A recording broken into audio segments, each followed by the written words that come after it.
Students, welcome back to Mathopia. बच्चों, आज के इस वीडियो में हम चैप्टर 1 के इम्पॉर्टेंट एंड चैलेंजिंग क्वेश्चंस का डिस्कशन कंटिन्यू करेंगे। आइए शुरुआत करते हैं क्वेश्चन नंबर 1 से। देखिए बच्चों, क्वेश्चन नंबर 1 हमारा है वो given that HCF of 253 and 440 is 11 and LCM is 253 into capital R, then value of R is dash। और यहाँ हमें 4 चॉइस दे रखी है। बच्चों, कल के वीडियो में हमने देखा था LCM ऑफ और HCF के बारे में जो भी रिलेशंस है, उसमें से एक रिलेशन जो है कि product of two numbers is equal to product of their LCM and HCF। उस रिलेशन का इस्तेमाल करके हम इसको आसानी से सॉल्व कर पाएंगे। देखिए बच्चों, LCM पहले HCF दिया है, सो HCF of 253 and 440 is 11। LCM of these two number is 253 into R and आपको R की वैल्यू फाइंड करनी है, तो हम ये रिश्ता इस्तेमाल करेंगे। We know that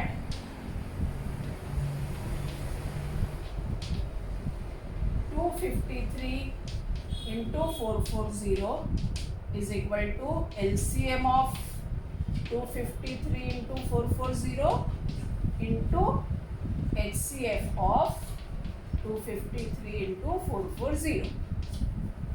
Therefore 253 into 440 is equal to LCM हमारा है 253 into R and HCF है 11। दोनों तरफ से 253 कैंसिल और ये R फाइंड करने के लिए 11 को हम इस तरफ ले जाएंगे। So 440 upon 11 is equal to R। So R is equal to 40। ये हमारा आंसर आसानी से हमें मिल गया। LCM और HCF के बीच दूसरा जो क्वेश्चन हमारा है उस पर ही बेस्ड है। If HCF of 65 and 117 is expressible in the form 65m minus 117, then m is equal to question mark। तो बच्चों, सबसे पहले हमें 65 और 117 का HCF फाइंड करना पड़ेगा और 65 और HCF का LCM जो है वो डिवीजन एल्गोरिदम से हम इस तरह से फाइंड कर सकते हैं।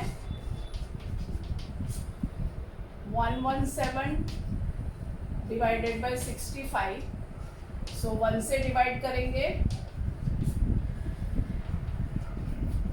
65 divided by 52, so 13 and 52 divided by 13, so 13 4 जा 52 and therefore HCF हुआ 13। इसका मतलब ये हुआ कि this 13 is expressible in this form, therefore 13 is equal to 65m minus 117। अब तो सिंप्लीफिकेशन एकदम आसान है। इस 117 को आप लेंगे इस तरफ तो 130 मिलेगा, इस 65 को डिनोमिनेटर में लेंगे तो इक्वल टू m मिलेगा and therefore m is equal to 65 2 and therefore m की वैल्यू होगी 2। थर्ड क्वेश्चन भी बच्चों काफ़ी आसान है। थर्ड क्वेश्चन जो है उसमें if two positive integers m and n are expressible as m is equal to p into q cube and n is equal to p cube into q square, where p and q are primes, then HCF of m and n is dash and LCM of m and n is dash। बच्चों, हमें कोई भी दो number का LCM HCF find करना हो तो हम उसका प्राइम फैक्टराइजेशन एक्सप्रेस कर सकते हैं और उसमें से HCF LCM निकालते हैं।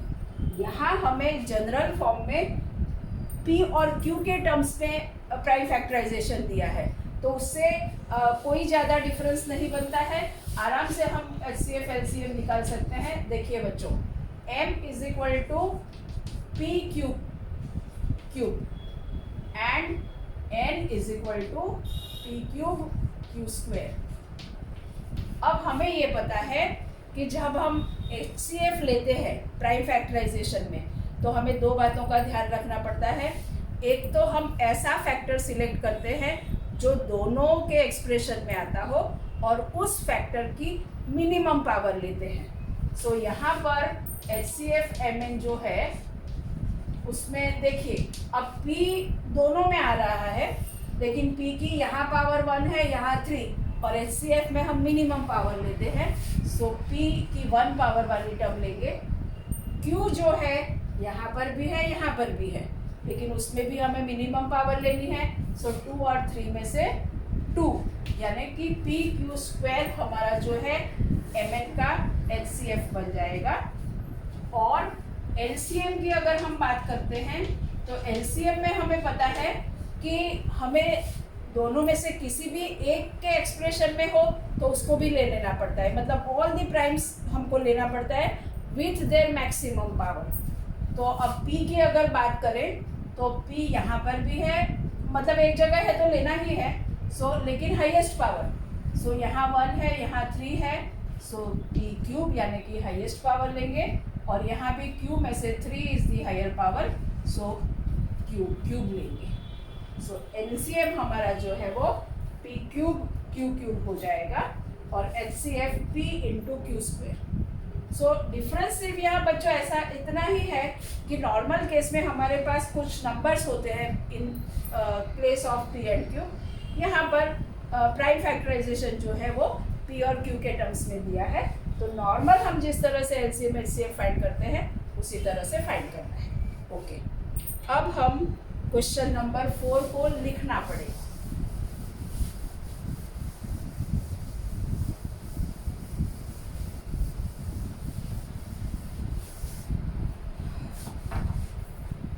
क्वेश्चन नंबर 4 वो भी LCM HCF पर बेस्ड है।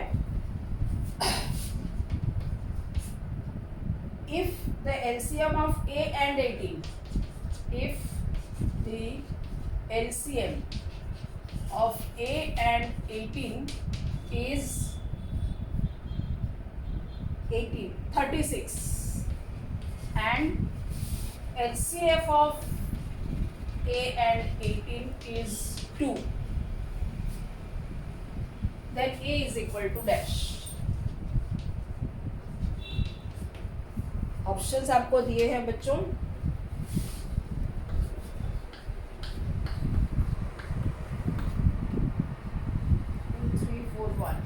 2 3 4 1। ये भी काफ़ी आसान क्वेश्चन है। देखिए बच्चों, LCM और HCF वाला रिश्ता ही यूज़ करना है। LCM of A and 18 into HCF of A and 18 is same as A into 18, right? Therefore LCM of A and 18 क्या है? 36 into HCF of A and 18 is 2, and that is equal to A into 18. So 36 into 2 upon 18 is equal to A. So A is equal to 2 2s are 4, यानी कि A की value हो गई 4। Okay, सो ये भी question आसान था। Question number 5 देखते हैं।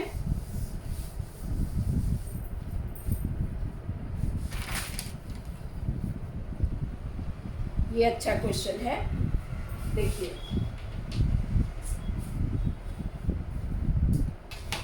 If the sum of LCM and HCF of two numbers is 1260, if the sum of LCM and HCF of two numbers is 1260 and their LCM is their LCM is 900 more than their HCF.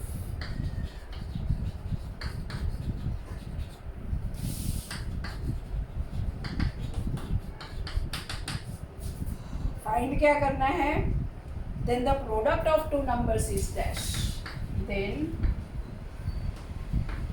The product यानी कि multiplication of two numbers is dash. Options दिए हैं आपको 203400, 203400, 194400, 198400 and 205400. देखिए बच्चों,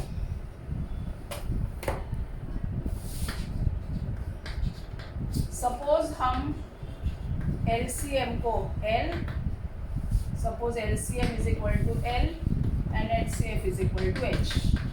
तो हम एक पहला जो इंफॉर्मेशन है, sum of LCM and HCF of two numbers is 1260. So first information से हमें मिलता है ये equation, right? Okay. LCM is 900 more than their HCF. LCM यानी कि L is equal to H plus 900. All this 1, all this 2, right? अब ये value इसमें रख देते हैं. फ्रॉम 1 हमें क्या मिलेगा? L की जगह हमने रख दिया H plus 900. So H plus 900 plus H ये वाला इज इक्वल टू 1260.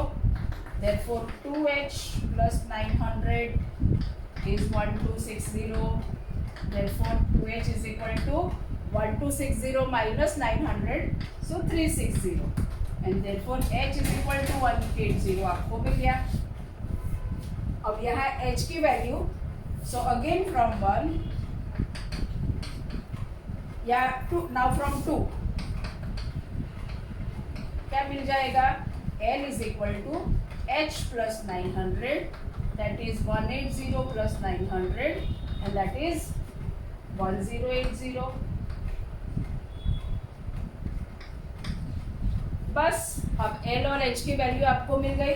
आपको फाइंड करना था product of these two numbers, यानी अब आपको प्रोडक्ट यानी L into H is equal to ये दोनों का मल्टीप्लीकेशन फाइंड करना है. आप मल्टीप्लाई करेंगे तो आपको आंसर 194400 मिलेगा. ओके. Question number 6. बच्चों ये सिर्फ इंफॉर्मेशन टाइप का है. The LCM and HCF of two rational numbers are equal, then the number must be dash. फिर से आप सुन लीजिए, मैं इसको लिख नहीं रही. The LCM and HCF of two rational numbers are equal. मतलब कोई भी दो नंबर है जिसका LCM और HCF दोनों इक्वल है, तो वो numbers those numbers must be dash. तो ऑप्शंस में आपको दिया है प्राइम, कोप्राइम, कॉम्पोजिट और इक्वल. तो सिंपल सा आंसर है बच्चों, अगर दो नंबर इक्वल होंगे तो ही उसका LCM और HCF दोनों इक्वल होंगे. तो इसका आंसर होगा इक्वल. ओके. अब हम नेक्स्ट क्वेश्चन लेते हैं, वो काफ़ी इंटरेस्टिंग है. देखिए,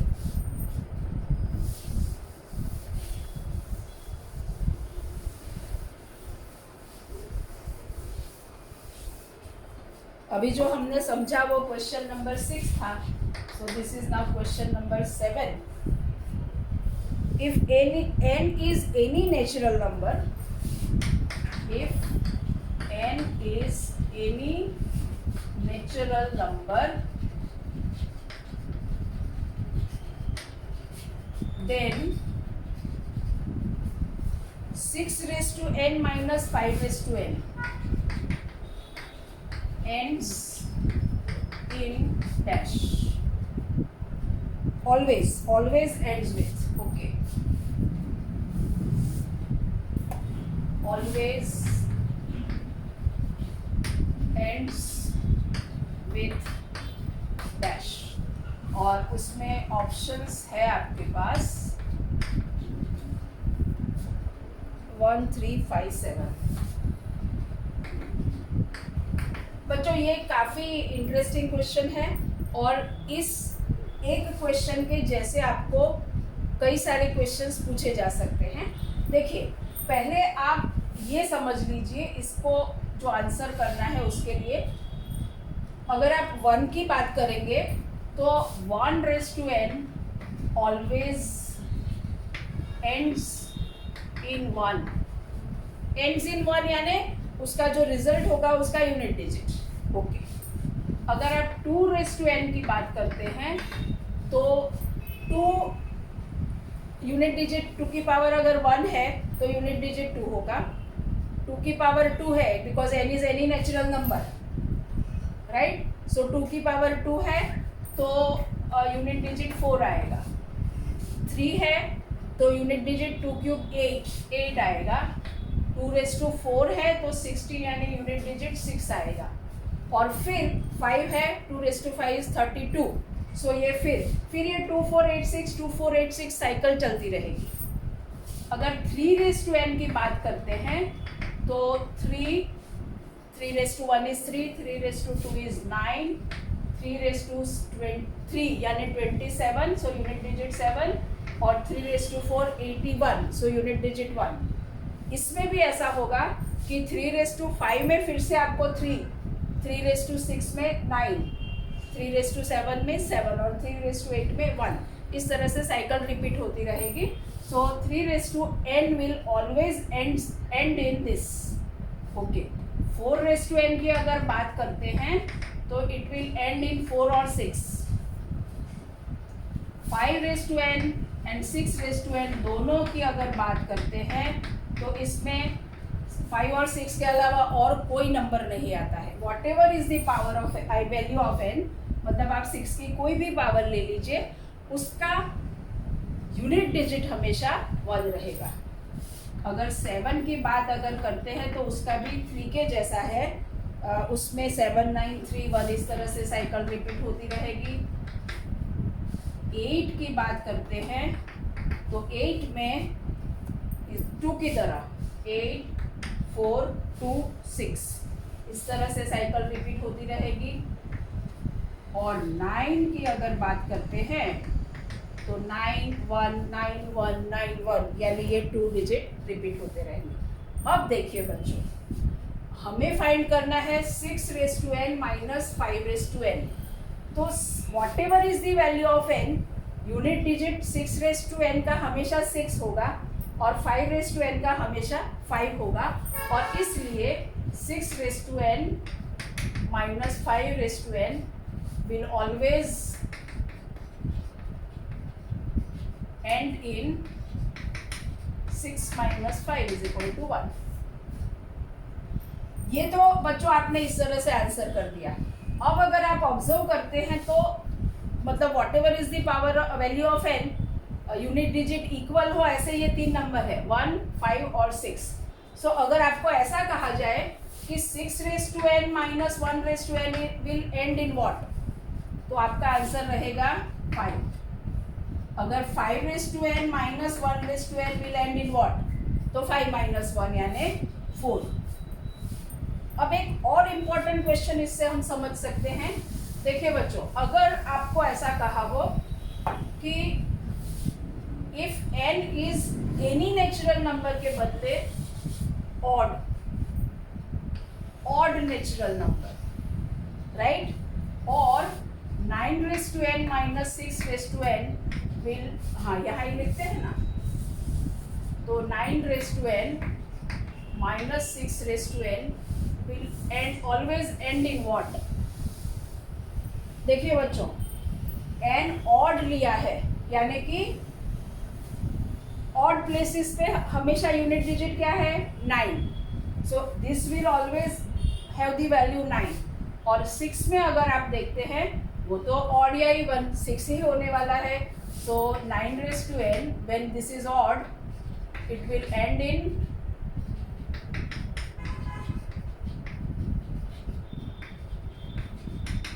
9 9 minus 6, right, and that is 3. उसी तरह एक और question 9 raise to n minus 4 raise to n की बात कर सकते हैं। तो 9 raise to n minus 4 raise to n, तो देखिए ऑड हो, जब n की वैल्यू ऑड ही रखी है तो 4 की वैल्यू ऑड हो तो उसकी वैल्यू 4 होगी। सो दिस विल एंड इन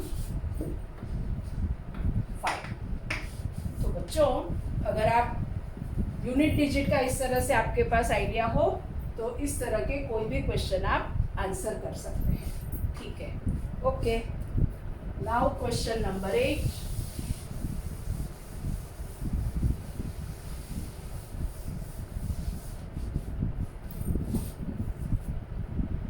हाँ, ये भी अच्छा क्वेश्चन है।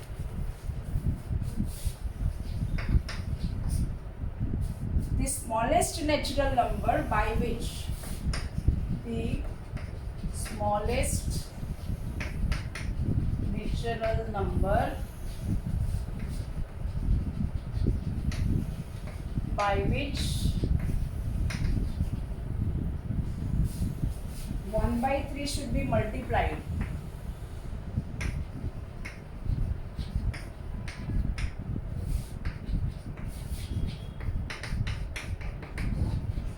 so that its decimal expansion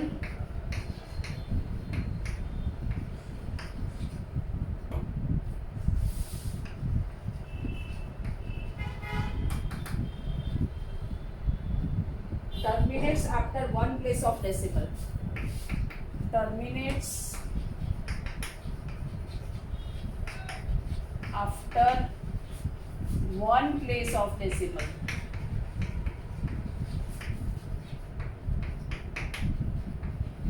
Is dash. And option दिए हैं a is equal to 3/100, b is equal to 1/10, c is equal to 3 and d is equal to 3/10। Okay बच्चों, फिर से समझिए क्वेश्चन क्या है। क्वेश्चन आपका कहता है the smallest natural number by which 1/3 should be multiplied so that its decimal expansion terminates after one place of decimal is dash। अब मुझे लगता है यहाँ रैशनल नंबर चाहिए, नेचुरल तो आंसर नहीं आएगा।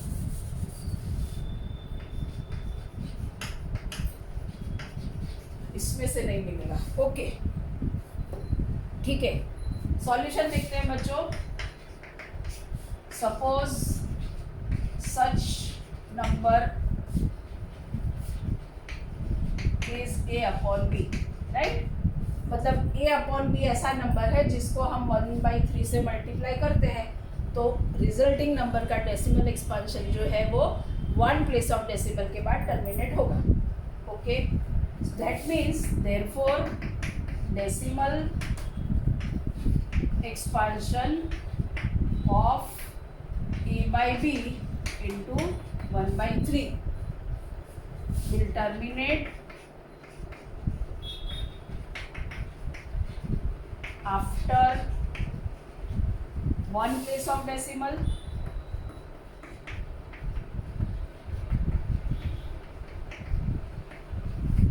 therefore इसका मतलब ये हुआ कि डेसिमल के बाद हमें सिर्फ एक डिजिट चाहिए, तो डिनोमिनेटर में हमारे पास सिर्फ क्या होना चाहिए, फैक्टर्स में 2 और 5 और वो भी सिर्फ 1 पावर के साथ। It means therefore denominator should have only 2 into 5, right? That means 3b, 3 into b should be equal to 2 into 5, या तो b, therefore b should be equal to 2 into 5 upon 3 and therefore a upon b क्या हो जाएगा आपका, a upon 2 into 5 और ये upon वाला 3 ऊपर ले लेते हैं right? So that should be equal to 3a upon 10. Okay, अब ये a जो है उसकी वैल्यू हम कोई भी नेचुरल नंबर इसमें से सेट कर सकते हैं. तो ये जो ऑप्शन आपको दिया है उसमें से a की वैल्यू अगर हम 1 लेते हैं, so let a is equal to 1 and therefore a upon b हमारा क्या हो गया 1 बाई b की वैल्यू हमें क्या मिली 10/3. सो 10/3 यानी यस राइट. ओके, सो इसका मतलब ये हुआ कि this option is correct. Okay, question 9.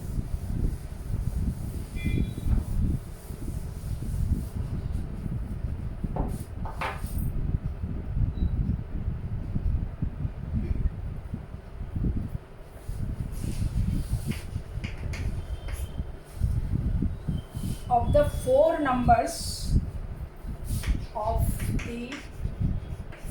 numbers given below, dash is a rational number. Dash is a rational number. देखिए बच्चों, पहले ऑप्शंस देख लेते हैं कौन से नंबर्स हमें दिए हैं. तो first is √5 minus 1 upon √5 whole raise to 3. ये हमारा फर्स्ट ऑप्शन है. सेकेंड ऑप्शन हमें दिया है 2.123 dash. I mean repeating, this digits are repeating. Option C हमें दिया है 2.1232 1 2 3 2 1 2 3 और फिर डैश डैश डैश कहा है. और बी जो है हमारा दैट इज √3 माइनस √2 और दूसरे ब्रैकेट में 2√3 प्लस √2. ओके, अब देखिए बच्चों, चारों नंबर देखकर हमें फाइंड करना है कि इसमें से कौन सा नंबर रैशनल नंबर है. अब बच्चों हम यहाँ से अगर शुरुआत करें, इसको सिंप्लीफाई करेंगे, हमारा काफ़ी वक्त निकल जाएगा. और वैसे भी हमें पता चल सकता है कि ये जो रूट है, अगर यहाँ स्क्वायर होता तो शायद चांसेस थे कि ये इंटीजर नंबर या नेचुरल नंबर बन जाए. लेकिन ये रूट है और 3 पावर है तो वो रूट रहने ही वाला है, तो इरेशनल ही रहेगा. लेकिन ये सब सोचने से पहले भी हमें चारों नंबर पे अगर हम नज़र डालते हैं तो हमें पता चलेगा कि एक तो यहाँ पर जो देखिए ये दोनों नंबर है वो नॉन टर्मिनेटिंग डेसिमल एक्सपांशंस है, राइट. और नॉन टर्मिनेटिंग डेसिमल एक्सपांशन में यहाँ पर ये 1 2 3 1 2 3 रिपीट हो रहा है, पैटर्न बन रही है. जबकि यहाँ भी नॉन टर्मिनेटिंग डेसिमल एक्सपांशन है लेकिन पैटर्न नहीं बन रही है. देखिए 1 2 3 के बाद फिर 2 आया है, फिर 1 2 3 और बाद में क्या है हमें पता नहीं है. So this is not repeating. So this is the number where ये जो डेसिमल एक्सपांशन है वो रिपीटिंग है. और इसलिए हमें जो इंफॉर्मेशन है उसके हिसाब से this is a rational number. आपको पता है रैशनल नंबर P/Q फॉर्म के होते हैं. और जब आप उसको डेसिमल फॉर्म में एक्सप्रेस करते हो तो अगर उसके डिनोमिनेटर में सिर्फ प्राइम फैक्टराइजेशन में 2 और 5 के पावर्स मिले तो वो डेसिमल एक्सपांशन टर्मिनेट हो जाता है. लेकिन 2 और 5 के अलावा कोई और भी फैक्टर हो डिनोमिनेटर के फैक्टराइजेशन में तो वो डेसिमल एक्सपांशन जो है वो रिपीटिंग हो जाता है, लेकिन वो होता है rational number, right. So this is your rational number. ठीक है. क्वेश्चन 10 बहुत ही अच्छा क्वेश्चन है. देखिए, if 3 is the least prime factor of A, if 3 is the least prime factor of A,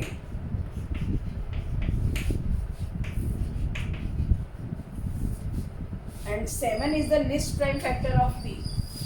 7 is the least prime factor of b. Then the least prime factor of a plus b. Then the least prime factor of a plus b is dash. और options आपको दिए हैं 2, 3, 4 और 2, 3, 5, 10. Okay, देखिए बच्चों, काफ़ी tricky question है. 3 is the least prime factor of A and 7 is the least prime factor of B. यानी कि इनडायरेक्टली आपको ये बताया गया है कि 3 मतलब जो भी नंबर है A and B both are odd numbers, क्योंकि अगर इवन है तो उसका प्राइम फैक्टर स्मॉलेस्ट क्या बन जाएगा 2, लेकिन यहाँ स्मॉलेस्ट 3 है और यहाँ 7 है, यानी कि 2 इसके फैक्टराइजेशन में है ही नहीं, और इसलिए A और B ये दोनों नंबर ऑड है ऐसा आपको कह दिया गया है. और जब आप उसका सम करोगे तो आपको पता होना चाहिए कि odd plus odd will be even, right. और जब इवन नंबर होगा तो इवन नंबर का स्मॉलेस्ट फैक्टर तो क्या है, prime factor smallest 2. So the least prime factor of a plus b will be 2. सो इस तरह से आप इस क्वेश्चन को आंसर कर सकते हैं. अब एक और क्वेश्चन हम लेते हैं. या ऐसे क्वेश्चन बच्चों पूछे जा सकते हैं, और मार्च 2020 के क्वेश्चन पेपर में भी ऐसा सिमिलर क्वेश्चन पूछा गया था. तो हम देखते हैं क्वेश्चन नंबर क्या बना, कोई स्किप किया शायद. या so question number 11. Which of the following rational numbers have terminating decimal expansion? Okay. Which of the following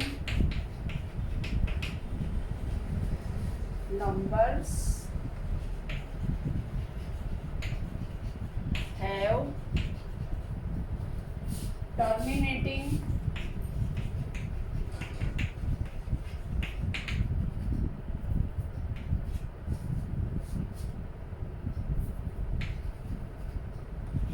decimal expansion?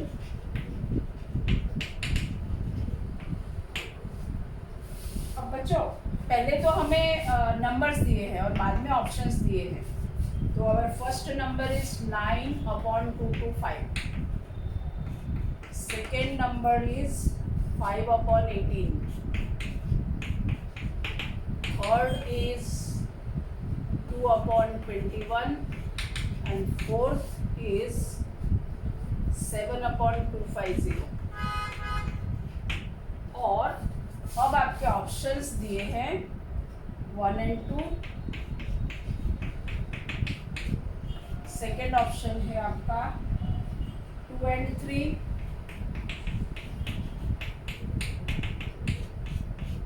Third option है आपका 1 and 3. एंड फोर्थ ऑप्शन है आपका 1 and 4. अब देखिए बच्चों, Which of the following numbers have terminating decimal expansion? अभी मैंने आपको बताया कि टर्मिनेटिंग डेसिमल एक्सपेंशन होने के लिए डिनोमिनेटर में आपके पास प्राइम फैक्टराइजेशन में सिर्फ और सिर्फ 2 और 5 के पावर्स होने चाहिए. तो आपको ये तो फिर भी थोड़े बड़े नंबर है, लेकिन ये दो नंबर्स देख के तुरंत पता चलता है कि यहाँ प्राइम फैक्टर 3 मिलेगा, 3 6 18, राइट। और यहाँ भी 3 मिलेगा, 3 7 21, और ये 3 कैंसिल होने के कोई चांसेस नहीं है न्यूमरेटर के साथ। यानी कि ये दो नंबर ऐसे हैं जिसके जो डेसिमल एक्सपेंशन है वो टर्मिनेटिंग नहीं होने वाले हैं। तो 2 और 3 जो भी ऑप्शन में आते हैं, 2 यहाँ भी है, यहाँ भी है, यहाँ भी है, मतलब ये तीनों ऑप्शन वैसे ही कैंसिल हो जाएंगे। तो आपका आंसर ये बनेगा। लेकिन अगर आप इस तरह से जज नहीं कर पाते हैं तो फिर आपको क्या करना पड़ेगा, सबके डिनोमिनेटर्स को देखना पड़ेगा। इसको अगर आप देखते हैं 9/225, तो ये हो जाएगा 9 कैंसल, राइट। सो ये हो जाएगा 1/25, और दिस इज 5 स्क्वायर, मतलब सिर्फ डिनोमिनेटर में 5 की पावर है। सो इसका टर्मिनेटिंग होगा डेसिमल एक्सपेंशन। ये दोनों में अभी हमने देख लिया कि नॉन टर्मिनेटिंग होगा। और यहाँ 7/250 अगर आप देखते हैं तो 7/25 इंटू 10, ये तुरंत पता चलता है। सो 7 ये इसका 5 एक और इधर आएगा, सो 5 क्यूब इंटू 2, यानी यहाँ भी टर्मिनेटिंग डेसिमल। और आप इसको और भी एक आंसर कर पाओगे अगर पूछा जाए कि after how many places of decimals, तो ये पावर 3 है।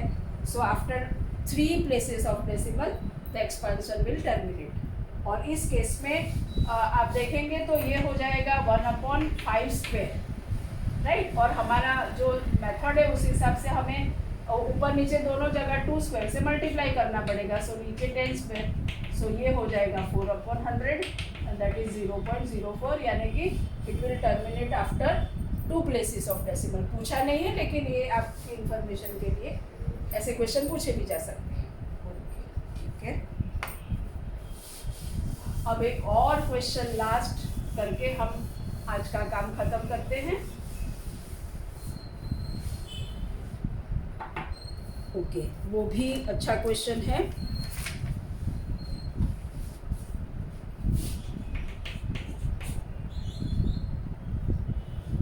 If A is equal to 2 cube into 3, if A is equal to 2 cube into 3, B is equal to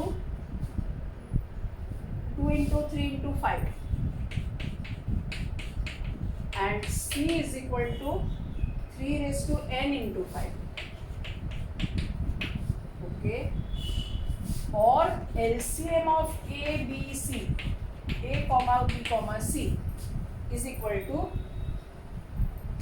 2 cube into 3 square into 5. Then n is equal to dash. ये n की value find करनी है। काफी आसान question है बच्चों। क्या options है हमारे पास? 1 2 3 4।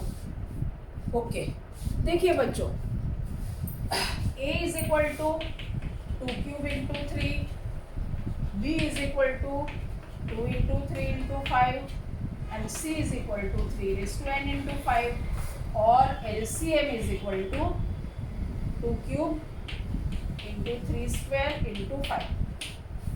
अब देखिए बच्चों, प्राइम फैक्टराइजेशन हमें दे रखा है, तो हमें तो सिर्फ जो भी प्राइम फैक्टर्स है, each and every prime factor should come in LCM with their highest power. तो अगर 2 की बात करते हैं तो 2 जो है उसकी ये दोनों जगह में है, और हाईएस्ट पावर 3 है तो वो तो इधर है, राइट। अगर 3 की बात करते हैं तो 3 जो है ये यहाँ पर तो उसकी पावर 1 है, लेकिन यहाँ 3 raised to n है, और हमारे LCM में 3 raised to 2 दिया है, and therefore n is equal to क्या हो जाएगा?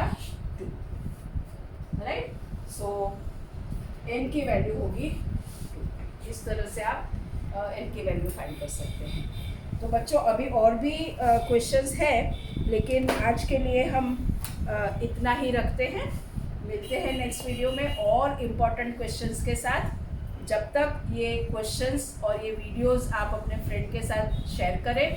मैंने आपको कहा है कि आपको एक एक्स्ट्रा नोटबुक बनानी है, जिसमें देखिए बच्चों, मेरे साथ अगर आप समझोगे तो आपको लगेगा कि हाँ ये मुझे भी आता है, लेकिन आप जब अपने आप उसको नोटबुक में करोगे और अगर आपको आया तो आप समझना कि आपको पक्का आया है कि आप एग्ज़ाम में भी कर पाओगे। इसलिए आप इसकी नोटबुक ज़रूर बनाइए और नेक्स्ट वीडियोस में मिलते तक आप इसको प्रैक्टिस कीजिए अच्छी तरह से। और मेरी चैनल अगर अभी तक आपने सब्सक्राइब नहीं की है तो सब्सक्राइब कर लीजिए। Thank you very much.